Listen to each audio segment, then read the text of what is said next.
ప్రస్తావించినట్లుగా Andhra Pradesh liquor స్కామ్లో అతిపెద్ద పరిణామంగా ఇవాళ చూడాలి. రాజంపేట లోక్సభ సభ్యుడు, వైఎస్ఆర్సీపీ లోక్సభ పార్లమెంటరీ నాయకుడిగా ఉన్నటువంటి మిథున్ రెడ్డి మరి కాసేపట్లో సిట్ ముందు హాజరు కాబోతున్నారు. కొద్దిసేపటి క్రితమే గన్నవరం ఎయిర్పోర్ట్కి కూడా చేరుకున్నారు. ఆయన అన్ని ప్రయత్నాలు కూడా చేశారు ఈ కేసు నుంచి ఉపశమనం పొందేందుకు. కానీ ఆయన ప్రయత్నాలు ఏవి కూడా ఫలించలేదు.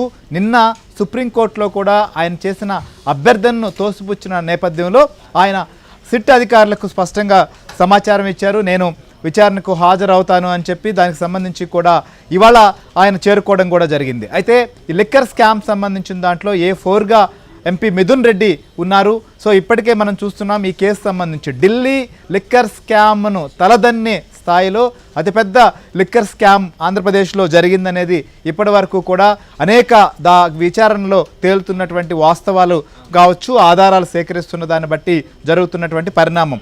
ఏమాత్రం కూడా నగదు చెల్లింపులకు అవకాశం లేకుండా చేసినటువంటి ఈ ప్రక్రియలో కోట్ల రూపాయల సొమ్ము ఎవరు కొల్లగొట్టారు, ఎవరు జోబుల్లోకి వెళ్ళింది, ఈ సొమ్ములో సంబంధించినటువంటి విషయంలో సూత్రధారులు, పాత్రధారులు ఎవరు అనేటువంటి విషయాన్ని నిగ్గు తేల్చేందుకు చాలా నిశితంగా సిట్ విచారణ కొనసాగుతోంది.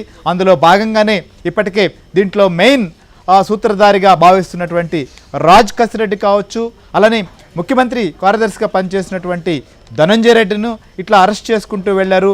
ప్రధానంగా చెవిరెడ్డి భాస్కర్ రెడ్డి కూడా ప్రస్తుతం అరెస్ట్ అయిన పరిస్థితి. సో వీరి తర్వాత ఈ యొక్క కేసు సంబంధించిన విషయంలో ఎవరెవరు అరెస్టులు ఉంటాయి, ఎలాంటి పరిణామాలకు దారితీస్తాయి, ఇది బిగ్ బాస్ వరకు తాకబోతోందా, వేళ్లన్నీ ఎటు చూపిస్తున్నాయి, ఈ సొమ్ము ఎక్కడెక్కడ దాచిపెట్టారు, ఇప్పటికే కొన్ని డెన్లను గుర్తించారు, అక్కడి నుంచి వీడియోలు తీసి ఫోటోలు తీసి వాటిని ఎప్పటికప్పుడు అప్డేట్ చేసినటువంటి వ్యవహారాలకు సంబంధించినటువంటి అనేక ఆధారాలను కూడా సిట్టు పరిశీలించడం, వాటినన్నింటినీ కూడా పరిగణలోకి తీసుకొని ఈ కేసులో ముందుకు పోతోంది. అయితే ఈ నేపథ్యంలోనే ఇప్పుడు ఈ కేసులో మిథున్ రెడ్డి సంబంధించినటువంటి విచారణ, సో అలానే కొద్ది రోజుల్లో అది ఇంకా డేట్ ఫిక్స్ చేయకపోయినప్పటికీ కూడా ఖచ్చితంగా ఫస్ట్ ఛార్జ్ షీట్ దాఖలు చేసేందుకు సిద్ధమయ్యారు. వేల కొద్ది పేజీలు కూడా సిద్ధమైనటువంటి పరిస్థితి. దాదాపు 41 మంది నిందితులుండి ఇప్పటికే దాదాపు 3,600 కోట్లకు పైగా స్కామ్గా ఇప్పటికి గుర్తిస్తున్నారు. ఇంకా ఈ సొమ్ము ఎక్కడి దాకా పెరిగిపోతోంది, అన్ని విచారణలు జరిగిన తర్వాత మాత్రమే తేలబోతోంది విజయచంద్రిక. సో ఈ నేపథ్యంలో ఈ యొక్క కేసులో కీలకంగా భావిస్తున్నటువంటి మిథున్ రెడ్డి విచారణకు సంబంధించిన విషయంలో ఉన్నతాధికారులు కూడా సిట్ కార్యాలయానికి చేరుకున్నారు. సో సిట్ కార్యాలయం దగ్గర మా ఏపీ బ్యూరో చీఫ్ రామారావు లైవ్లో సిద్ధంగా ఉన్నారు. అలానే మిథున్ రెడ్డి వస్తున్నటువంటి నేపథ్యంలో సో దీనికి సంబంధించి అప్డేట్ కూడా అందించేందుకు సత్య కూడా మనతో పాటు లైవ్లో సిద్ధంగా ఉన్నటువంటి పరిస్థితి. ఇంకోవైపు ప్రసాద్ కూడా మనకు గన్నవరం ఎయిర్పోర్ట్ నుంచి అప్డేట్స్ కూడా ఇస్తారు. సో రామారావు చెప్పండి, మిథున్ రెడ్డి కూడా ఎయిర్పోర్ట్కి చేరుకున్న పరిస్థితి, ఆయన ఎంతసేపట్లో అక్కడికి రీచ్ కాబోతున్నారు, ప్రధానంగా ఈయన ఏ అంశాలపైన విచారించబోతున్నారు?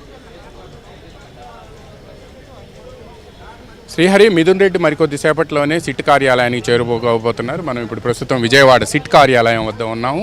సిట్ కార్యాలయంలో భారీ బందోబస్తు ఏర్పాటు చేశారు. ఈ సిట్ కార్యాలయానికి వచ్చిన తర్వాత